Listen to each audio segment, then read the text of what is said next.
우리 교회 다니다 보면 외워야 되는 것들이 좀 있습니다. 사실 사람이 뭘 외운다라고 할 때 외우는 거 좋아하는 사람은 별로 없죠. 근데 우리가 어릴 때 생각하면 어릴 때는 뭔가 외우는 것들이 좀 있었습니다. 요즘 아이들에게는 그런 강제적으로 외우는 걸 시키지 않는데 옛날에 국민교육헌장 혹은 국기에 대한 맹세 이런 거 우리가 외워가지고 그냥 줄줄줄 말했던 때가 있었습니다. 그 교회에서도 사실은 뭔가 외우도록 강요 아닌 강요를 받을 때가 있는데요. 대표적인 세 가지가 주기도문, 사도신경, 십계명 등입니다.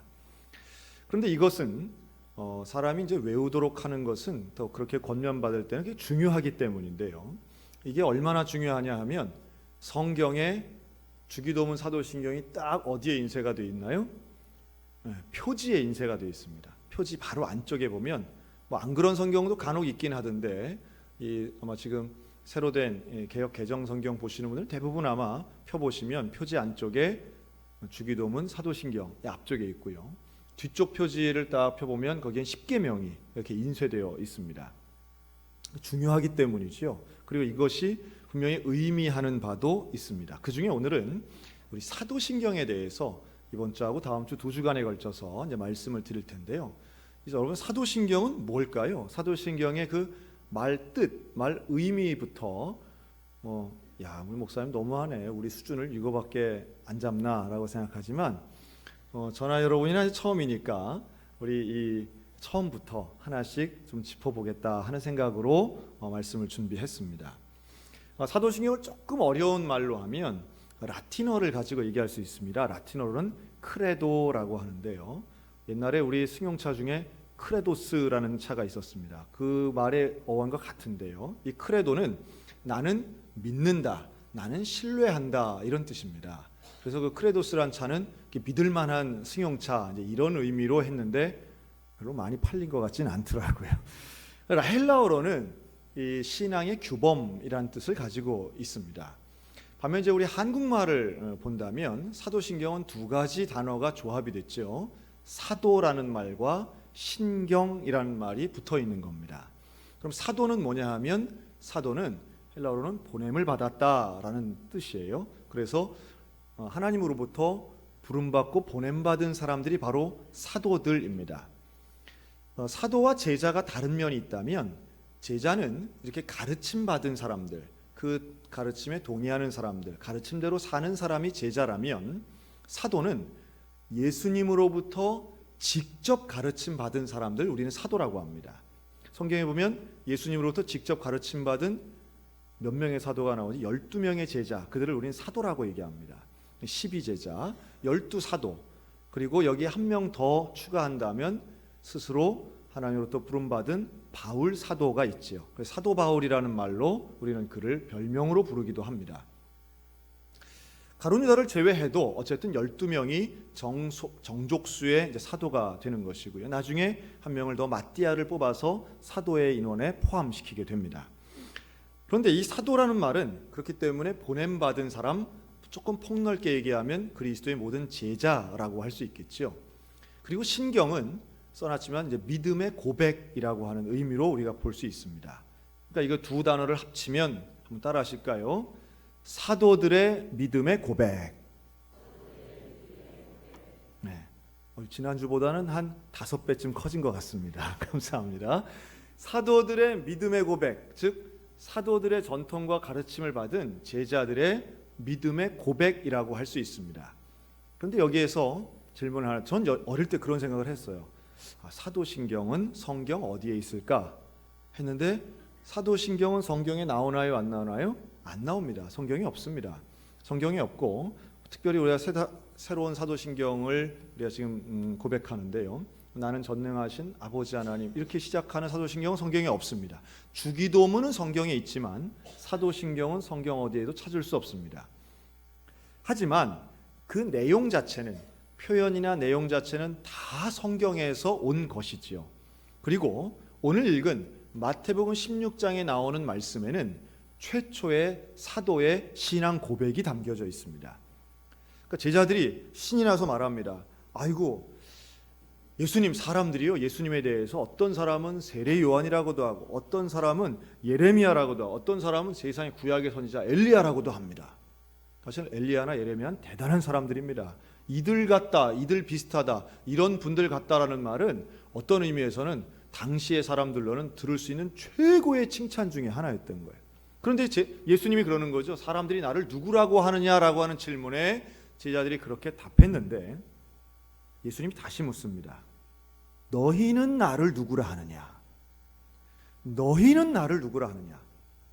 여러분, 이 질문이 오늘 우리 모두 가운데 주님이 하시는 줄로 믿으시기 바랍니다. 과연 너는 나를 누구라 하느냐? 예수님 물으시는 거예요. 너에게 나는 누구냐? 너에게 나는 어떤 존재냐?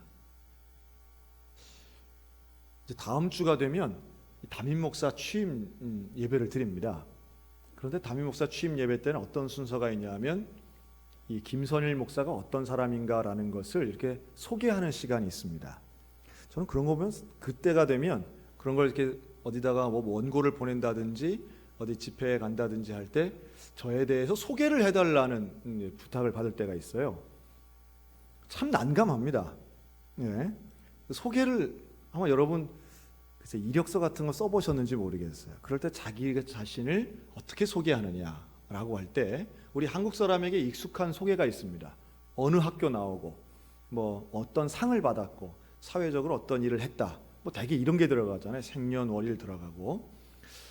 그런데 여러분, 나에 대해서 정말 잘 아는 사람들은 또 혹은 나를 사랑하는 사람들에게는 그게 그렇게 중요하지 않다는 걸 잘 아실 거예요. 그렇죠? 어떤 부모가 자기 자녀에게 내 학벌 자랑하는 부모 보셨습니까? 어떤 부모가 사랑하는 사이에서는요, 참 아이러니하게도 객관적인 양력이나 소위 말한 스펙이라고 하는 거죠. 그게 그렇게 중요하지가 않습니다. 누구에게 중요하냐 하면 잘 모르는 사람에겐 그게 중요해요. 나를 전혀 모르고 나하고 친밀하지 않은 사람들에게는 그게 중요할 수 있어요. 하지만 정말로 나를 사랑하고 나를 신뢰하고 나를 지지하는 사람에게는 객관적인 게 중요하지 않아요. 그것보다는 관계가 훨씬 더 중요한 것이죠. 자, 예수님이 질문합니다. 너희는 나를 누구라 하느냐? 그때 베드로가 가장 위대한 고백을 합니다. 주는 그리스도시요 살아계신 하나님의 아들이십니다. 할렐루야. 이게 최초의 사도신경의 시작이라고 봅니다. 예수님이 똑같이 질문합니다. 너희는 나를 누구라 하느냐? 이때 우리가 고백하기 위해서 온 교회가 고민하고 연구하고 만들어낸 것이 바로 사도신경이라는 거예요. 왜냐하면 그 고백이 이 사람의 고백, 저 사람의 고백, 예수님에 대해 말하는데 개인적인 체험은 다를지언정 예수님이 어떤 분이시라고 하는 것에 대해서는 교회가 똑같이 고백해야 될 필요성이 있었기 때문에 그렇습니다. 그래서 사도신경은 어떻게 만들어졌느냐 하면 물론 처음 고백은 사도들이 시작했습니다. 그런데 시간이 지나요. 시간이 지나면서 사도의 시대를 지나고 이 사도들로부터 배운 사람들, 예수님을 직접 만난 건 아니지만 사도들로부터 배운 사람들의 시대를 우리는 속사도 시대라고 얘기합니다. 그리고 이들이 퍼져서 정말 많은 곳에 교회를 세우고 그 교회를 통해서 말씀이 가르치는 당시에 가르쳤던 사람들을 우리는 교부라고 합니다. 그래서 교부 시대가 또 진행이 되죠. 조금 이 단어들은 어색할지 모르겠지만 이것이 초기 기독교사에 존재했던 시대들입니다. 그리고 700년 가까운 시간 동안 교회들은 모여서 회의를 하고 연구를 해서 이 사도신경에 오늘 우리가 고백하고 있는 사도신경을 만들어내게 되죠. 그러니까 누가 한 사람이 만들었다 이게 아닙니다. 하루아침에 만들어졌다도 아닙니다. 수백 년간의 수많은 신앙의 사람들이 이것 때문에 순교당하고 예수 그리스도를 믿는다는 것 때문에 고난당했던 이 사도들의 또 교부들의 또 많은 신도들의 아픔과 역사가 쌓여져서 만들어진 것이 바로 사도신경이에요. 325년 니케아 회의, 431년 에베소 회의, 451년 칼케톤 회의, 뭐 수많은 회의를 통해서 한 문장을 만들어내는데 얼마나 긴 시간들이 걸렸는지 몰라요. 서로 간에 아주 고성이 오가기도 하고요. 이건 넣어야 된다, 이건 빼야 된다 하면서 만들어진 것이 사도신경입니다. 그럼 여러분, 사도신경 할 때 우리 진지하게 해야 됩니까? 빨리빨리 해야 됩니까? 우리가 외우는 그 주기도문을 우리 외울 때 너무 생각 없이 외우면 주기도문이 주문이 됩니다. 중얼중얼한 주문이 돼버려요. 반면 사도신경은 정말 신경 써서 우리 고백해야 됩니다. 하나님 앞에 이러한 역사적인 의미와 배경이 있었다는 것뿐만 아니라 주님의 준엄한 질문, 너희는 나를 누구라 하느냐라고 하는 이 질문에 답하기 위해서라도 우리는 이 사도신경을 진지하게 고백할 필요가 있다는 말씀이에요.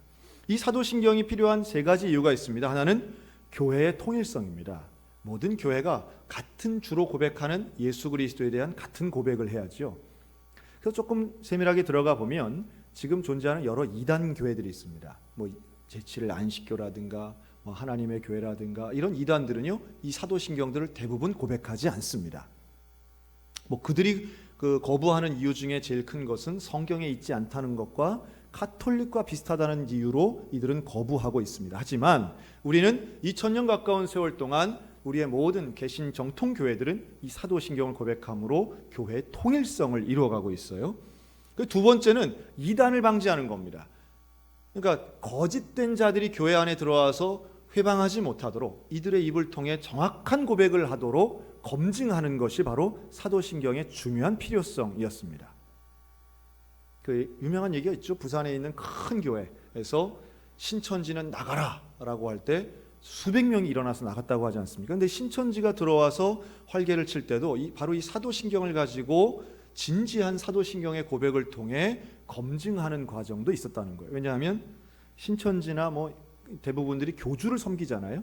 그러니까 그들의 입에서 교주를 거부하고 예수 그리스도만이 우리의 구주이심을 고백하도록 하는 것, 사람이 양심이 있기 때문에 이러한 이단들을 감별하는 가장 중요한 기능도 이 사도신경이 감당한 역사가 있다는 말씀이에요. 자, 세 번째는 신앙의 생활을 위해서 사도신경이 중요합니다. 특별히 가정 안에서 자녀들에게 신앙을 전수할 때에 신앙교육의 중요한 수단 중에 하나가 사도신경을 함께 고백하는 일이었습니다. 여러분, 집에서 우리 자녀들하고 기도할 때에 이게 쉽지 않은 분들이 계실 거예요. 자녀들과 대화하는 것도 쉽지 않은데 자녀들을 위해서 기도하고 축복하고, 그 참 신기하죠. 남들 앞에서는 남들한테는 칭찬도 잘하고 남들한테는 친절하게 대하는 사람이 유독 자기 아들한테는 불친절한 분들이 있습니다. 유독 자기 딸한테는 그게 거친 말 하시는 분들이 있어요. 반대도 존재합니다. 남들한테는 그렇게 착한 사람인데 그냥 아버지 엄마 앞에서는 그냥 퉁명스럽게 하시는 그런 사가지가 없는 분들도 있습니다. 하지만 가정 안에서의 신앙의 정립에 참 중요한 부분은 가정 예배, 신앙 전수, 또 기도 생활임을 부정할 수 없어요. 가정 예배가 얼마나 중요한지 모릅니다. 저는 앞으로 가정 예배를 계속해서 강조할 거예요. 왜냐하면 이 시대에 우리 신앙을 전수하고 교회가 살아남고 또 가정이 믿음의 가정으로 남는 데는 지금 가정 예배가 제일 가족 온전하고 제일 중요한 방안이기 때문에 그렇습니다. 하지만 또 하나는 가족 안에서 기도하는 거예요. 같은 고백을 하는 거예요. 무슨 같은 학교 나오고 같은 음식 좋아하고 이런 거는 문화일 뿐입니다. 그것보다는 우리가 한 신앙 안에서 같은 고백을 하는 것이 중요한데, 가정 안에서도 사도신경을 통하여 가족이 하나 되고 영적으로 하나 되는 놀라운 역사가 일어날 수 있는 것을 믿으시기 바랍니다. 그것을 위해서 사도신경을 만든 거예요. 그렇다면 이 사도신경의 내용을 한번 볼까요? 우리는 과연 이 믿음의 고백을 통해서 무엇을 믿는가라고 하는 겁니다. 사도신경의 그 내용을 한번 이렇게 성경을 겉페이지를 딱 안에 사도신경을 펴고 우리 함께 하나씩 짚어보겠습니다. 첫째로는 우리가 이 사도신경을 통해서 고백하는 것은, 자, 한번 따라해 주세요. 하나님을 믿습니다. 자, 우리는 누가 뭐래도 하나님을 믿는 사람들입니다.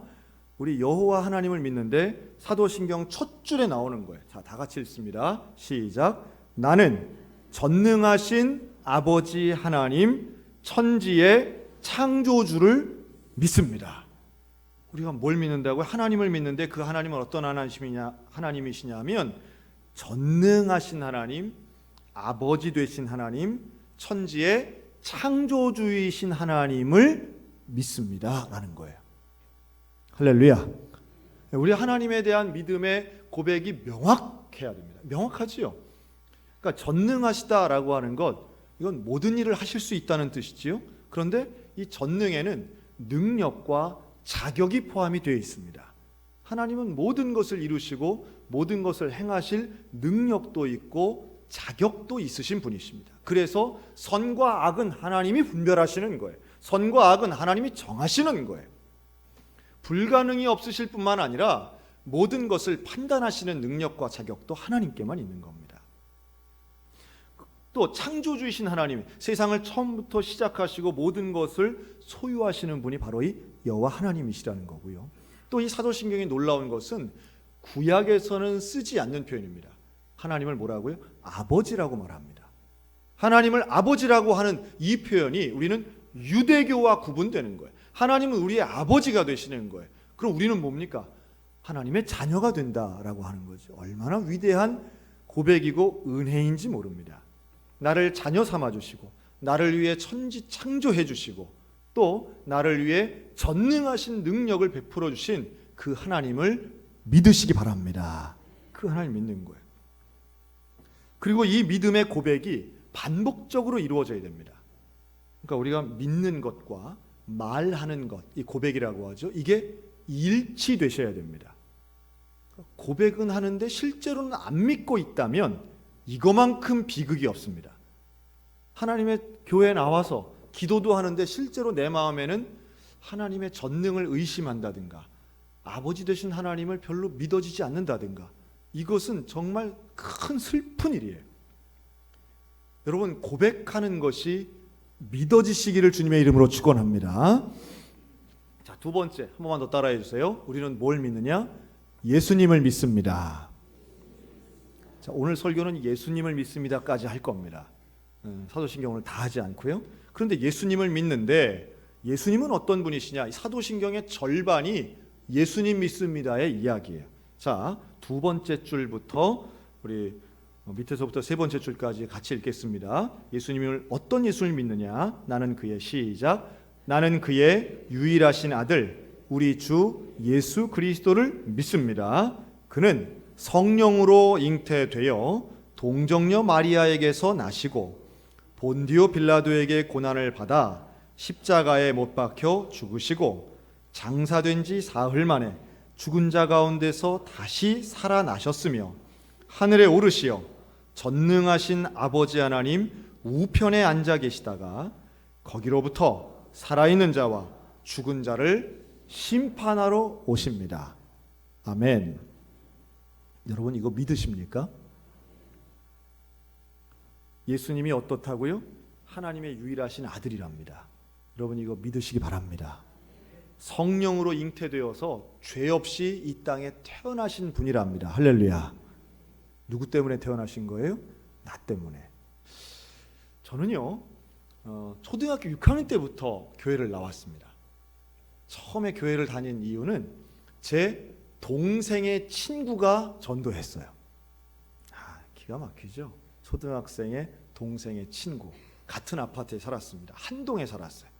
그래서 그 처음 나가던 날이 생생히 기억납니다. 그 같이 가자고 그래가지고 지금 생각해보면 조금 좀 그런 것 같아요. 내 친구도 아니고 내 동생 친구가 가자고 그래가지고 동생이 혼자 가기 뭐하니까 형 같이 가자고 그래서 그래 하고선 제가 따라간 거예요. 그래서 걔네 집에 가가지고 그것도 전도하는 그 녀석이 우리 집에 와서 우리를 모셔간 게 아니라 우리가 걔네 집에 가가지고 걔 옷 입을 때까지 기다리고 있었다니까요. 그 참 생각해보면 우리같이 전도하기 쉬웠던 밭이 있었을까? 내가 너무 쉽게 간 거 아닌가 하는 생각도 듭니다. 그런데 처음 갔는데 딱 우리 초등부 예배죠. 초등부 예배에 그 우리 전도사님이 설교를 하시는데, 야, 목소리가 하나님은 살아계셔. 하나님은 뭐 역사. 전 사람의 소리가 그렇게 이렇게 허스키한지 처음 들었어요. 그 나중에 알고 보니까 그분이 지금 서울 영동중앙교회 양정규 목사님이셔요. 지금도 우리 성결교단의 아주 어른으로 현재 목회하고 계십니다. 근데 그때 그 목사님 전도사님 때였어요. 설교를 하시고 하는데 설교가 귀에 들려요, 안 들려요? 하나도 안 들려요. 재미가 하나도 없더라고요. 교회가 하나도 재미도 없고, 그런데도 교회를 빠지지 않고 출석을 했습니다. 그런데 재미있는 것은요, 성경을 배우고 설교를 들으면서 하나님이 세상을 창조하셨다는 것은 너무 쉽게 믿어지더라고요. 너무 쉽게 믿어지더라고요. 어린 나이지만 과학책을 보더라도 무슨 뭐 완화 과학동화 이런 거 있잖아요. 그런 거 보면 뭐 우주가 뭐 폭발을 해가지고 가스가 모여가지고 그게 무슨 뭐 세포가 돼가지고 그 세포가 박테리아가 돼서 그 뭐 바다 생물이 되고 양서류가 포유류 되고 포유류가 그래갖고 뭐 원숭이가 사람 됐다, 이런 얘기는 어린 제가 봐도 소리가 나더라고요. 무슨 폭발을 해서 사람이 된다? 여러분 그거 믿어지십니까? 저는 과학도요, 그런 생명의 시초나 지구의 탄생에 대해서는 믿음의 문제라고 저는 봅니다. 그건 믿음이에요. 말은 과학이라고 얘기하지만 사실은 믿음의 문제예요.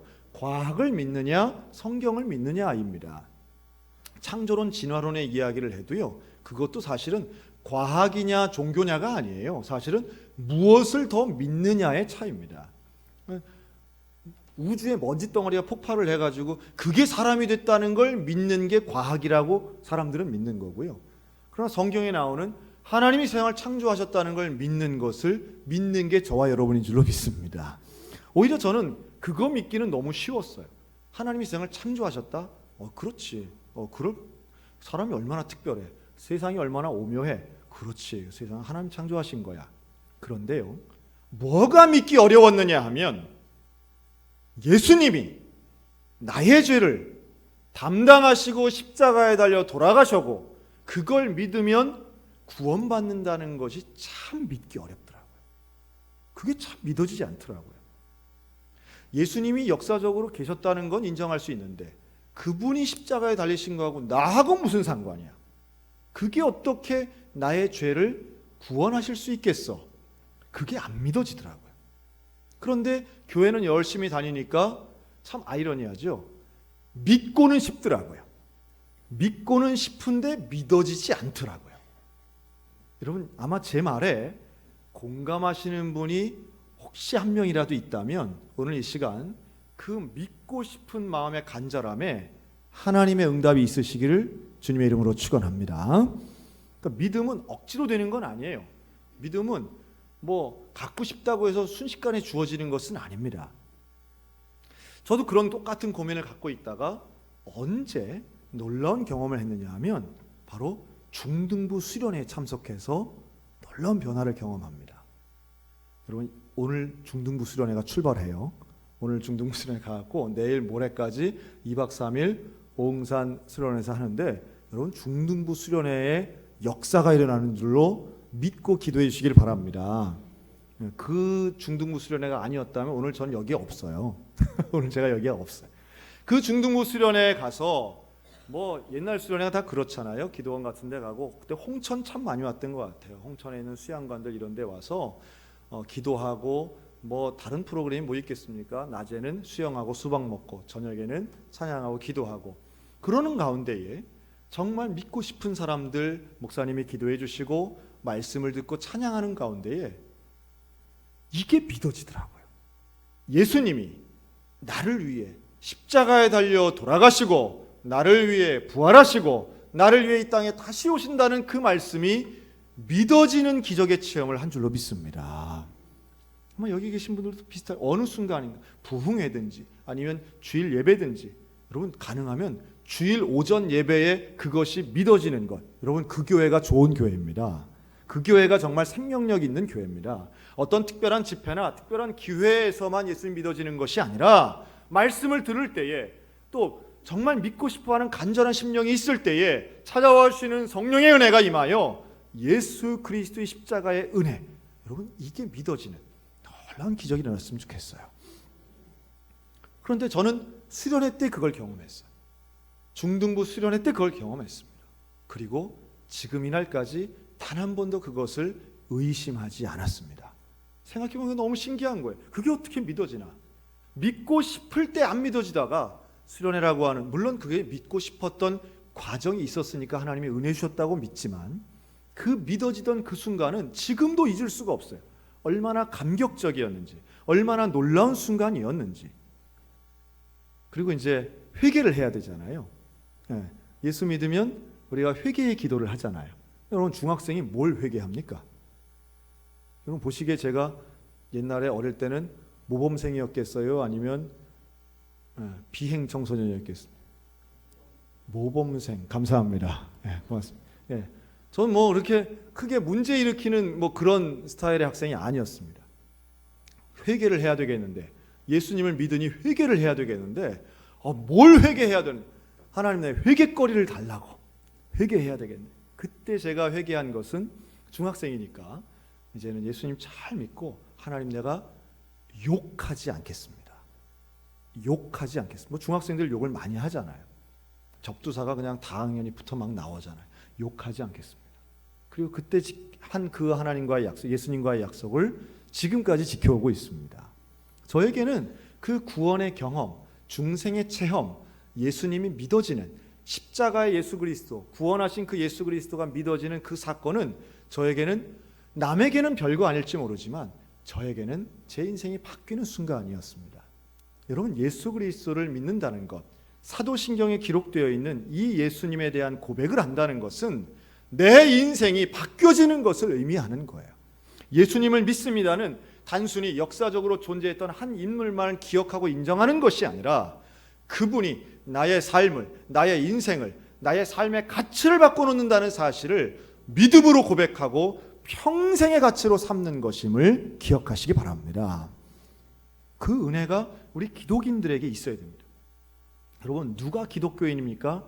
이것을 믿는 사람이 기독교인입니다. 예수님을 믿는 사람이 기독교인이고, 예수님이 바로 사도신경에 고백되는 이 예수님을 인정하고 고백하고 믿는 사람이 기독교인입니다.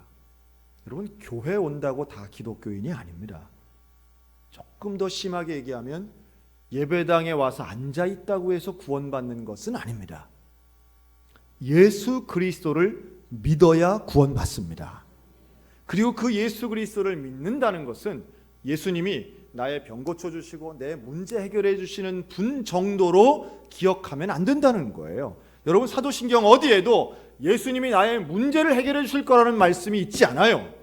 사도들의 고백은, 신앙의 고백은 예수님은 구원자이심을 내가 믿습니다 라고 하는 것입니다.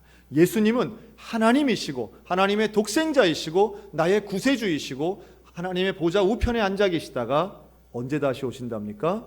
이 땅을 심판하시기 위해 다시 오신다는 것을 믿는 그 사람에게 구원의 은혜가 있는 줄로 믿습니다. 우리 이거 믿는 거예요. 여러분, 예수 믿으면 출세할까요? 예수 믿으면 시험에 합격할까요? 예수 믿으면 뭐 좋은 집 살까요? 그것은 예수 그리스도를 믿는 사람 중에 하나님의 뜻으로 일종의 다양한 종류의 복을 주시는 것입니다. 그 복은 뭐 주시면 감사하고, 안 주셔도 그러한 복은 세상의 복이 없다 할지라도 우리에겐 어떤 복이 주어져요? 구원의 복이 최고의 복인 줄로 믿습니다. 예수님을 믿는 것이 최고의 복입니다. 그것은 다른 것과는 세상의 복 1000만 개를 모아줘도 바꿀 수 없는 것이고 비교할 수 없는 거예요. 사도신경은 그것을 우리에게 정확하게 말하고 있습니다.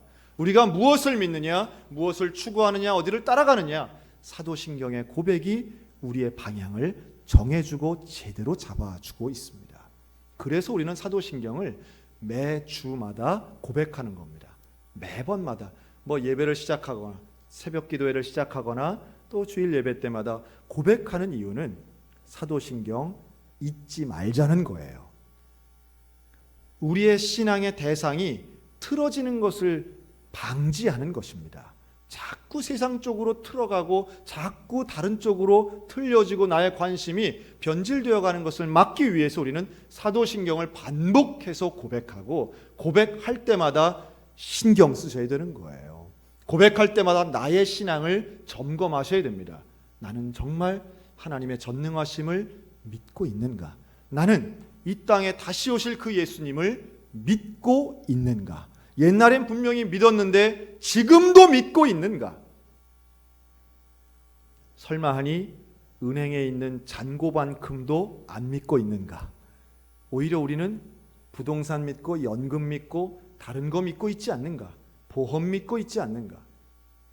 우리가 믿어야 될 것은 하나님을 믿는 것이고 예수님을 믿는 것입니다.